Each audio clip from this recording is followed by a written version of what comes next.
नमस्कार, TV9 भारतवर्ष में स्वागत है आपका। आपके साथ मैं हूं सुमेरा खान। तालिबान कॉन्क्लेव में हम लगातार अफगानिस्तान में बदल रहे पल पल हालात पर नजर बनाए हुए हैं। उसका असर दुनिया पर क्या होगा, अफगानिस्तान में किस तरह के हालात बने हैं, उनके आगे चलकर क्या नतीजे निकलने वाले हैं, इन सब पर चर्चा करने के लिए हमारे साथ खास मेहमान भी जुड़ रहे हैं। इस वक्त हमारे साथ पाकिस्तान के वरिष्ठ पत्रकार हामिद मीर जुड़ रहे हैं। बहुत स्वागत है हामिद मीर साहब आपका TV9 भारतवर्ष पर। आपसे सबसे पहले शुरुआत में इस सवाल के साथ करना चाहूंगी कि अफगानिस्तान में जो हालात हैं उसकी वजह से पाकिस्तान में हम एक खुशी का माहौल देख रहे हैं, सरकार में भी, आपके मिलिट्री एस्टैब्लिशमेंट में भी। क्या ये खुशी बहुत देर तक लास्ट करने वाली है? देखिए, पाकिस्तान में दो तरह के लोग हैं, जैसा कि हिंदुस्तान में भी दो तरह के लोग हैं। तो पाकिस्तान में एक तरह के वो लोग हैं जो कि तालिबान की जो विक्ट्री है उसको सेलिब्रेट कर रहे हैं, और उसमें से ज़्यादातर जो है वो रिलीजियस पार्टीज़ हैं जिन्होंने उनको मुबारकबाद दी है। लेकिन दूसरी तरफ जो है कुछ ऐसे लोग भी हैं जो मेजॉरिटी में है कि जो इस सूरत हाल पे बड़ा उनका एक केयरफुल रवैया उन्होंने इख्तियार किया। आप देखिए, जो हमारी मेन अपोजिशन पार्टीज़ हैं उनकी तरफ से कोई ऐसा स्टेटमेंट नहीं दिया गया जिसमें खुशी का इजहार हो। हाँ, अलबत्ता कुछ हुकूमत की मिनिस्टर्स हैं जिन्होंने ऐसे स्टेटमेंट्स दिए, ऐसे ट्वीट्स किए जिससे ऐसे लग रहा था कि वो बड़े खुश हैं। लेकिन आप ये देखिए कि कल हुआ क्या कि कल काबुल के करीब जो पुलचरखी जेल है, जब वो पुलचरखी जेल उन्होंने तोड़ी है तालिबान ने, तो उस जेल से जो लोग भागे हैं, जो लोग एस्केप कर गए, उनमें बहुत से ऐसे लोग हैं जो पाकिस्तान में टेररिस्ट एक्टिविटीज़ में इन्वॉल्व हैं और यहाँ पर वांटेड हैं, जैसा कि उसमें मौलवी फ़कीर मोहम्मद भी शामिल थे। तो इसमें ज़्यादा मेरा ख्याल खुशी की बात नहीं है अक्सर पाकिस्तानियों के लिए, क्योंकि जो निज़ाम तालिबान अफगानिस्तान में लाना चाहते हैं, जो सिस्टम वो वहाँ पे लाना चाहते हैं, वो सिस्टम जो है वो अक्सर पाकिस्तानी जो है, मेजॉरिटी ऑफ पाकिस्तानीज, वो उनके लिए एक्सेप्टेबल नहीं है। हामिद मीर साहब, लेकिन क्या इसको ऐसे समझा जा सकता है कि फिलहाल जो पाकिस्तान में सरकार है, जो एस्टैब्लिशमेंट है इस वक्त आपका मिलिट्री एस्टैब्लिशमेंट है, वो इससे खुश है क्योंकि उन्हें लगता है कि उन्हें सफलता मिली है? वो जो कोशिश कर रहे थे बैकडोर के जरिए, जो समर्थन दे रहे थे तालिबान को, उसकी सफलता है ये, तो क्या वो उसे उस तरह से देख रहे हैं और उसे अपनी सफलता मान रहे हैं? देखिए सुमेरा खान साहबा, ये कुछ दिनों की बात है। कुछ दिनों में जब सूरत हाल आहिस्ता आहिस्ता क्लियर हो जाएगी तो फिर आप लोग मुझसे कुछ और तरह के सवालात करेंगे। देखिए, अफगान तालिबान जो है ये सिर्फ अब एक जंगजू फोर्स नहीं है, एक फाइटिंग फोर्स नहीं है।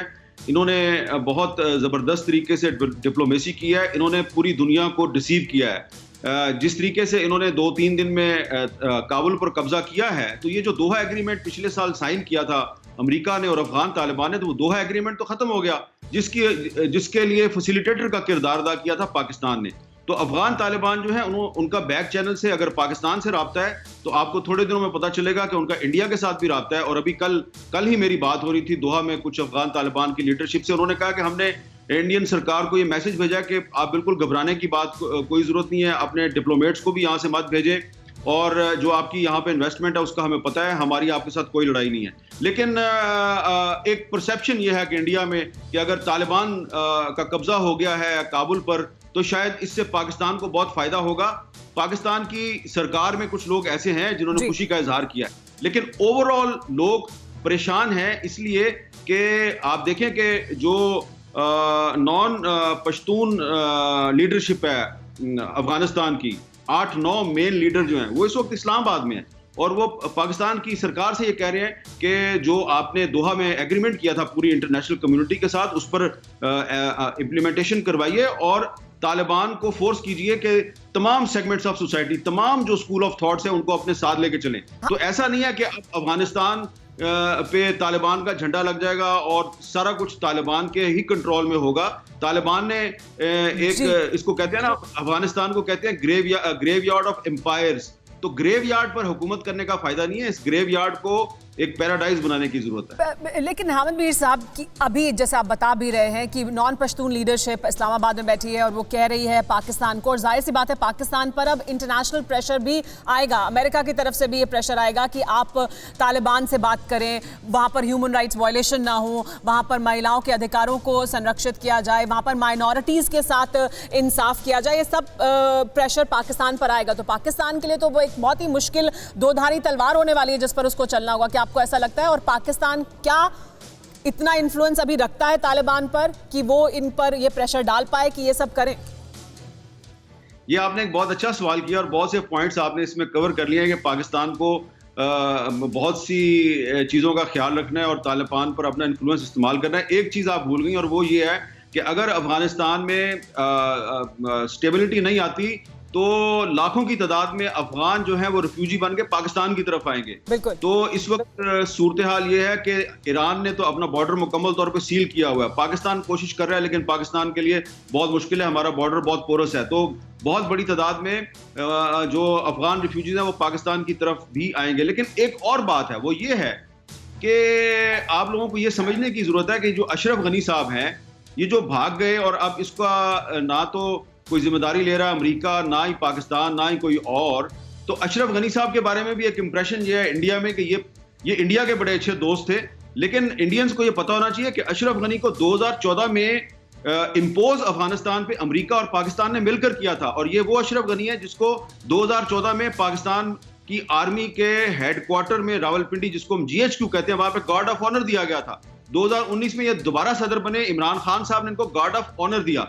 तो अब अगर वो भाग गए हैं तो ये सिर्फ और सिर्फ तालिबान की कामयाबी नहीं है, ये पाकिस्तान की और अमेरिका की और इंडिया की और पूरी इंटरनेशनल कम्युनिटी की नाकामी है। क्योंकि Ashraf Ghani was also a stakeholder. जो पिछले साल दोहा में एग्रीमेंट हुआ था उसमें अशरफ गनी भी एक स्टेक होल्डर थे और अशरफ गनी ने अभी तक रिजाइन नहीं किया, वो सीन से हट गए हैं। तो इसलिए अभी मुझे लगता है कि वो इरेलेवेंट नहीं हुए और पाकिस्तान को एक आने वाले वक्त में अशरफ गनी को भी इंगेज करना पड़ेगा। लेकिन क्या मैं इसके अगर बहुत सीधे शब्दों में आपसे समझना चाहूं, पाकिस्तान का कितना इन्फ्लुएंस है तालिबान पर अभी इस वक्त जो तालिबान काबिज हुआ है काबुल पर, उस पर कितना इन्फ्लुएंस है पाकिस्तान का? मैं क्विकली आपको थोड़ी सी हिस्ट्री बता देता हूं कि जब 96, 97, 98, 99 ये जो 4-5 साल थे जब अफगानिस्तान पर तालिबान की हुकूमत थी, तो 2 इश्यूज पर अफगान तालिबान ने पाकिस्तान की बात नहीं सुनी। एक, जब बामियान में बुद्धा के जो स्टैचूज थे तालिबान ने उनको तोड़ने का ऐलान किया, पाकिस्तान ने कहा मत तोड़ो, उन्होंने पाकिस्तान की बात नहीं सुनी, उन्होंने तोड़ दिए। फिर जब 9/11 हो गया, पाकिस्तान ने तालिबान से कहा कि उसामा बिन लादेन को हमारे हवाले कर दो, सऊदी अरब के हवाले कर दो, बेशक अमेरिका के हवाले ना करो।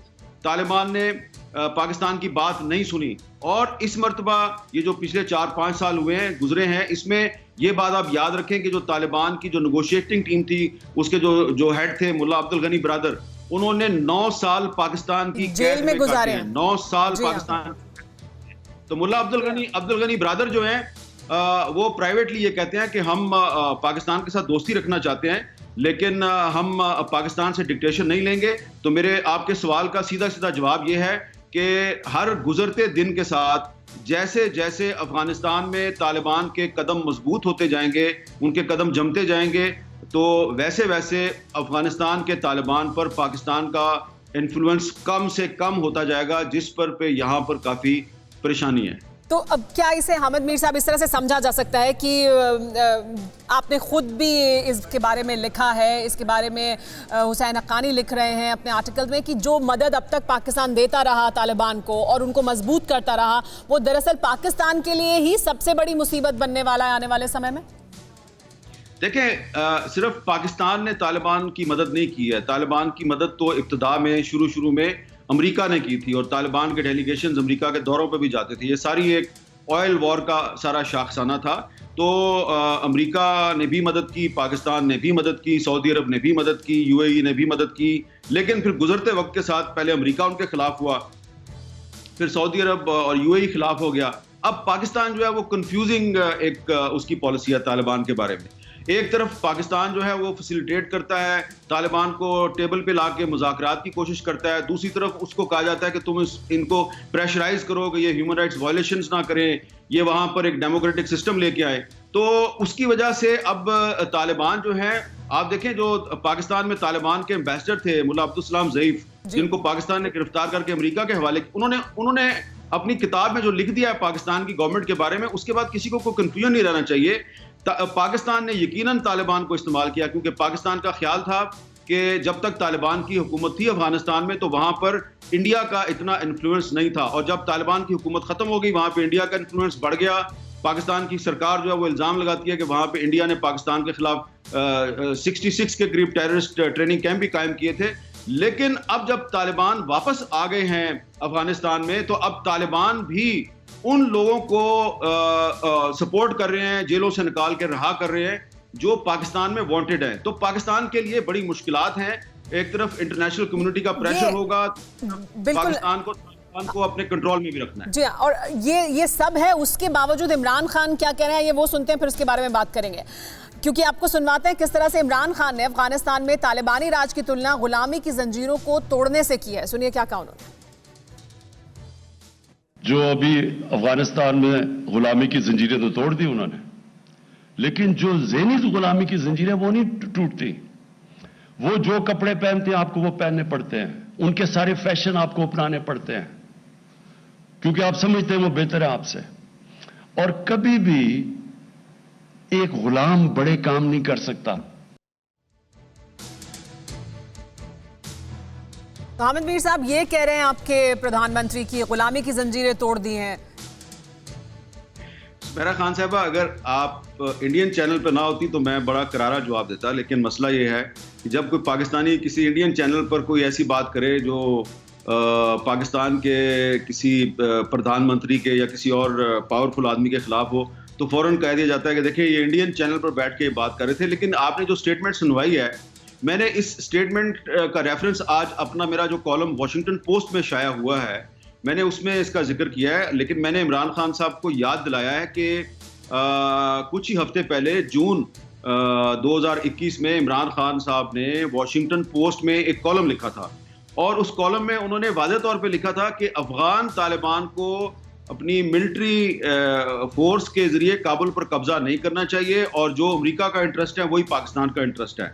तो कुछ हफ्ते पहले तक तो इमरान खान साहब जो है वो वॉशिंगटन पोस्ट में ये लिख रहे थे कि अफगान तालिबान को काबुल को ताकत के जोर पे टेक ओवर नहीं करना चाहिए। अब वो कह रहे हैं गुलामी की जंजीरें तोड़ दी हैं। तो मैं इंतहाई मुख्तात अल्फाज में केयरफुली सिर्फ ये कहूँगा कि जैसा कि मैंने पहले भी कहा कि इमरान खान की एक कन्फ्यूज्ड पॉलिसी है।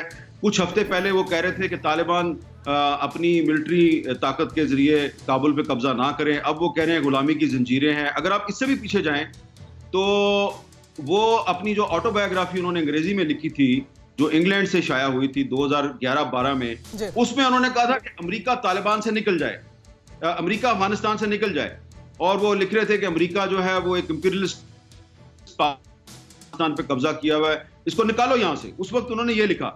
जब वो प्राइम मिनिस्टर बन गए तो फिर उन्होंने कहा तालिबान अमेरिका को कि फौरी तौर पे अफगानिस्तान से मत निकलो, अगर तुम फौरी तौर पे निकल गए तो सिविल वॉर हो जाएगी।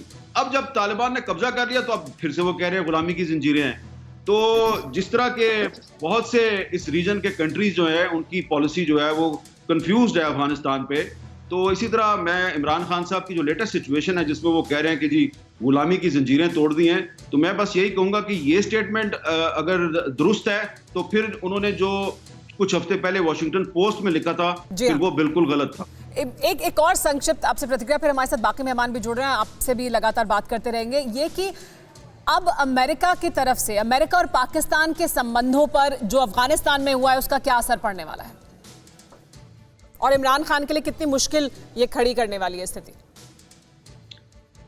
देखिए, बात यह है कि इमरान खान साहब जो हैं उनके जो नेशनल सिक्योरिटी एडवाइज़र हैं मोईद यूसुफ साहब, मोईद यूसुफ साहब जो हैं वो पिछले दिनों अमेरिका गए थे और उन्होंने वहाँ पर कोई अपने ताल्लुकात ठीक करने की कोशिश की थी। मेरा ख्याल है कि वो एंटिसिपेट कर रहे थे कि अगर तालिबान अफगानिस्तान पे कब्जा कर लेते हैं और दोहा पीस एग्रीमेंट जो है वो अगर इररेलेवेंट हो जाता है तो फिर पाकिस्तान के अमेरिका के ताल्लुकात ख़राब हो सकते हैं। तो उनका कोई दौरा जो है वो इतना कामयाब नहीं रहा, और उसके बाद फिर उन्होंने ये भी कहा कि जी जो बाइडन इमरान खान के साथ टेलीफोन पे बात नहीं करते, उसका पाकिस्तान में बड़ा मजाक बनाया गया कि शायद इमरान खान साहब जो है वो इंतजार कर रहे हैं जो बाइडन की टेलीफोन कॉल का। फिर उसको क्लैरिफाई किया इमरान खान साहब ने। तो अब जो सिचुएशन बन गई है अफगानिस्तान में, इसमें देखिए मेरा एक ख्याल है कि बहुत से लोग तालिबान पर अफगानिस्तान के इन्फ्लुएंस को ओवर एस्टिमेट कर रहे थे, और मैं उन चंद लोगों में शामिल था जो 2-3 साल से ये कह रहे थे कि ये जो अफगान तालिबान हैं ये अल्टीमेटली पाकिस्तान की बात नहीं सुनेंगे, और अब वाकई वो बहुत से मामलात पर पाकिस्तान की बात नहीं सुन रहे। लेकिन जो बात पहले मैं कह रहा था उसको उस वक्त भी बहुत कम लोग सुनते थे, अभी भी बहुत कम लोग सुनेंगे, क्योंकि आप भी और आपके बहुत से जो देखने वाले हैं वो यही समझेंगे कि तालिबान जो है वो दरअसल पाकिस्तान की प्रॉक्सी हैं। तो इसलिए पाकिस्तान जो है वो इस वक्त एक बड़ी मुश्किल सूरत-ए-हाल में फंसा हुआ है। एक तरफ सारी दुनिया जो है वो तालिबान जो भी अफगानिस्तान में गलत काम करेंगे उसका इल्ज़ाम पाकिस्तान पे डालेंगे, और दूसरी तरफ पाकिस्तान और तालिबान के ताल्लुकात भी खराब हो रहे हैं, और तीसरी तरफ पाकिस्तान के और अमेरिका के ताल्लुकात को भी बहुत से चैलेंजेस का सामना है। तो इस वक्त इम्तिहान सिर्फ तालिबान का नहीं है, इम्तिहान पाकिस्तान का भी है और अमेरिका का भी है, क्योंकि जो अगर आप लड़ते रहे तो फायदा जो है वो हामिद मीर साहब, जो आप कह रहे हैं इस तरह के बयान आने शुरू हुए हैं, ब्रिटिश कमांडर ने उन्होंने कहा कि अब तालिबान फाइटर्स का जो अगला निशाना होगा वो पाकिस्तान में जो न्यूक्लियर अड्डे हैं वो उनका अगला निशाना हो सकते हैं। तो पाकिस्तान के लिए ये कितनी मुश्किल स्थिति है। साथ ही ड्यूरेंट लाइन को तालिबान नहीं मानता रहा है, पहले हम जानते हैं इतिहास में ये हो चुका है। तो अब क्या ये जो अगला निशाना जो कह रहे हैं ब्रिटिश कमांडर की पाकिस्तान के न्यूक्लियर साइट्स तालिबान फाइटर्स के अगला निशाना होंगे, क्या वाकई ऐसा होगा? देखिए, पाकिस्तान की न्यूक्लियर साइट्स का कभी ना इजराइल को पता चला, ना इंडियन इंटेलिजेंस को पता चल सका, ना ही अमेरिकन उसका सुराग लगा सके, ना ही ब्रिटिश उसका सुराग लगा सके, तो तालिबान उसका सुराग कैसे लगा सकेंगे? तो ये बात मैं आपको कह सकता हूँ कि पाकिस्तान के जो न्यूक्लियर वेपन्स हैं वो बहुत सेफ हैं, और इस पर मेरी बड़ी रिसर्च है। 2008-9 इन दिनों में मैंने इस पर बहुत लिखा है। फिर 2003-2004 में मैं बहुत से जो न्यूक्लियर साइंटिस्ट हैं उनके साथ मैंने इस पर बहुत इंटरव्यूज़ वगैरह किए हैं, और ख़ुद भी मैंने इस पर बहुत खोज लगाया है। क्योंकि एक ज़माना था जब ये कहा जाता था 9/11 के बाद कि पाकिस्तान के न्यूक्लियर वेपन्स जो है वो चोरी हो सकते हैं, तो उस वक्त हमने इस पर बड़ी रिसर्च की थी। तो ये मैं जो ब्रिटिश कमांडर हैं उनकी बात से मैं बिल्कुल भी एग्री नहीं करता।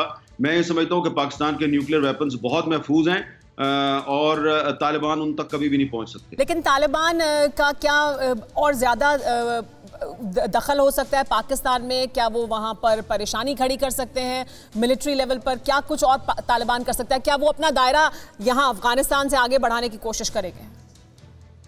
देखिए, जो पाकिस्तानी तालिबान के एक लीडर है मुफ्ती नूर वली महसूद, उनकी कुछ अर्सा पहले एक किताब छपी थी अफगानिस्तान से, और वो अफगानिस्तान में ही छुपे हुए हैं। पिछले दिनों उन्होंने CNN पर निक रॉबर्टसन को एक इंटरव्यू दिया, और उसमें उन्होंने वाज़ेह तौर पे कहा कि जो पाकिस्तान के ट्राइबल एरियाज हैं इनको हम एक इंडिपेंडेंट स्टेट बनाएंगे। तो अगर वो पाकिस्तान के ट्राइबल बेल्ट को, जो कि अब हमारा जो खैबर पख्तूनख्वा प्रोविंस है उसका हिस्सा बन चुके हैं, तो अगर पाकिस्तानी तालिबान ये कहते हैं कि हम इसको एक इंडिपेंडेंट स्टेट बनाएंगे, तो इसका मतलब है कि वो पाकिस्तान के दुश्मन हैं, और पाकिस्तान के दुश्मन जो है उनको अफगान तालिबान ने पनाह दी हुई है। तो इस पर मैंने भी लिखा है, इस पर और भी लोगों ने बात की है।